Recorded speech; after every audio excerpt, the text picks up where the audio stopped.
Welcome. This is our Movement Mortgage get together to talk about amazing things that are happening in the mortgage industry.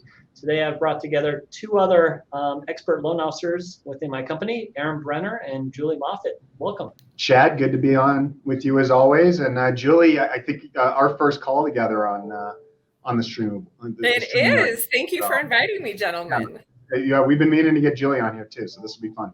I know. Great minds. Well, we are going to talk about trigger leads and what are trigger leads, some of the things that we deal with in the mortgage industry, and how we talk to our clients about this a very unique effect of pulling credit. So, well, let's dive into kind of what a trigger lead is. Aaron, I know that you have a great story and background on trigger leads, and I think you just joined, the opt-out group as well. So give us kind of the background as far as what a trigger lead is and why people get called. Yeah, so I think anybody watching this video knows that there's a lot of bad people out there in the world, and they try to scam good people out of their time, energy, money, etc. And our information is floating around out there. Our names, our addresses, our phone numbers, our email addresses, all of it. And what's probably become more prominent, at least in the mortgage industry, over the last 4 to 6 months, has been these things called trigger leads. And what is a trigger lead? When a mortgage lender pulls a client's credit, which is a necessary part of a mortgage pre-approval, there's some myths out there about, oh, you can get around it. No, a pre-approval is requiring a hard credit pull by a mortgage lender, which in and of itself is not that damaging for one's credit. However, what's happening is that the bureaus receive the information on this client, and then try as we might as an independent loan officer or independent lending company to protect that privacy. The bureaus have it, and then they basically farm that information out to many other lenders that are call centers, and they will start to blitz the individuals with information. I kept one of my clients he closed last September. So when I say 4 to 6 months, it may be more like 9 to 12 months kind of thing. And he sent me this screenshot of, this is 12 different individuals calling all between, it's 10:15 a.m. and 12:30 p.m. his time. And you can see Rocket Mortgage on there. You can see spam risk on there.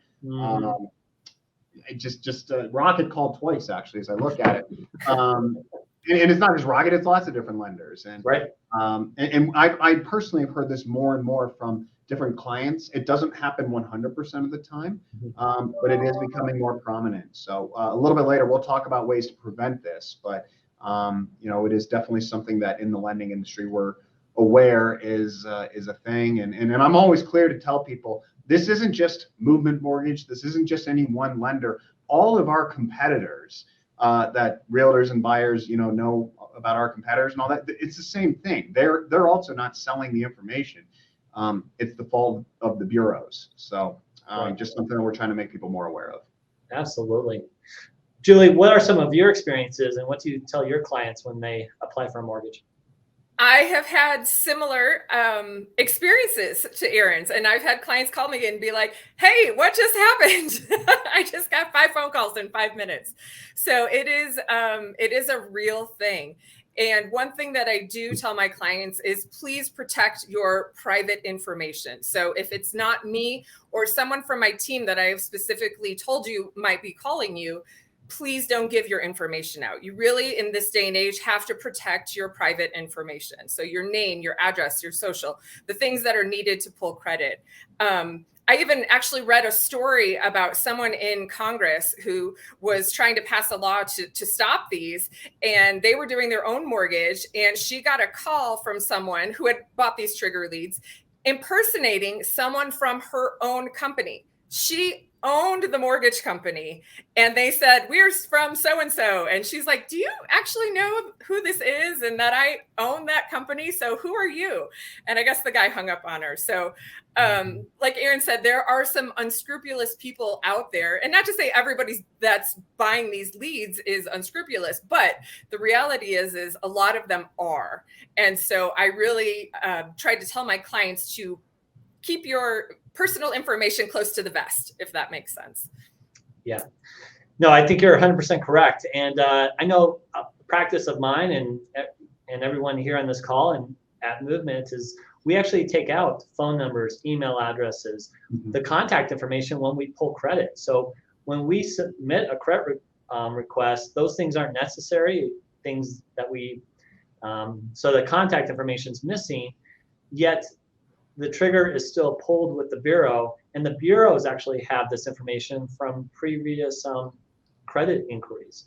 So, you know, we're trying. And it's legal too. That's the big thing that everyone is so surprised about. It is completely legal. Yep. And the Fair Credit Act that came about in 1970 obviously has made changes over the years, but that is one thing that they have kept in place that makes it totally legal. It is. It is. Well, you know, again, what can we do, Julie, to prevent, you know, these calls? You know, are there places and websites that we can register? And I think you have a recommendation, don't you? I do. There's a website called optoutprescreen.com. And what you can go on there and do is opt out of these calls. So you can opt out for 5 years or you can opt out permanently. Here's a screenshot of what that website looks like. Super helpful, but it does take time. So if you think you're going to buy a home or have your credit pulled in the next, 30 days, I would say start ahead of time. Check out this website. If you would like to not receive these offers, then go to the website, optoutprescreen.com, and sign up or opt out, really. This is what you're doing. It's a great tool to prevent those unwanted calls. And to my understanding, this isn't just for mortgage solicitations, it's probably for other solicitations too, right? I believe it is. It's for mortgage and for insurance companies. Okay. And credit pulls. Perfect. Well, Aaron, what recommendation do you have? I think there's another site that you would recommend. There is. It is the do not call list. It's pretty simple. It's do not call.gov. There's, as you can see on the screen, there's ways that you can actually report unwanted calls, and you select, where did the call come from, what time of day, because there are laws in place as far as what times a day, what actual days contact can be made. And it's lodging complaints, and it's difficult to say if any one complaint is effective, but if every little bit helps, and there's companies that are doing this en masse, then over time you could see that company sort of get nipped in the bud, because the FTC is responsible for monitoring these places. So that's the website on there. Something that my team tries to do on every pre-approval is to send out a document that specifically explains, hey, you might be about to get these phone calls, these texts, these emails. It is unfortunate. And as I said earlier, it's not something that any one lender is doing or not doing something to protect people's privacy. It's just part of the industry. And all we can do is control what we control. And so we send out a document that shows, here's the website, here's the phone number, and we could stop these companies' ability to harass. Julie made a good point. It doesn't happen overnight. Typically, it can take about a month. And it's true. Sometimes it's hard to say, well, I'm interested in getting pre-approved, but let's wait 30 days. But that being said, it can be effective for a long period of time. So that in the future, when you go to shop for cars, shop for credit cards, shop for homes, shop for insurance, any of these things, over time, we can knock down on these annoying robocalls and texts and so forth. Yeah. Well, my experience when customers get these calls is that it is a short period of time that they're inundated. So maybe 2 to 3 days, they're getting multiple calls. Sometimes, again, it could be one, if there's 2 applicants, it could be one or both, or just, it's a combination sometimes. But it's interesting, again, how we just need to educate and let people know that these will be coming. If you actually want to make a difference, there's actually a House bill that was proposed last year. So if you're looking to voice your opinion, this is the Trigger Lead Abatement Act of 2022. So it is currently in the House of Representatives, I believe. So you could definitely Google this and reach out and voice your opinion. Hopefully action will be taken soon to help get these dialed in, because especially with our current higher interest rates and companies looking more competitively for business opportunities, trigger leads are happening more and more often right now. We didn't see these a couple of years ago. They were more, far and in between, but people are getting hit with a lot of them very quickly. Well, I think we nailed all of it, guys. I think we talked about so many topics, so many ways our clients can prepare for trigger leads or to get off of the do not call list. I want to again thank both of you for your expert advice, your knowledge, and we're looking forward to helping you and anyone within the mortgage family close a home loan with Livent Mortgage.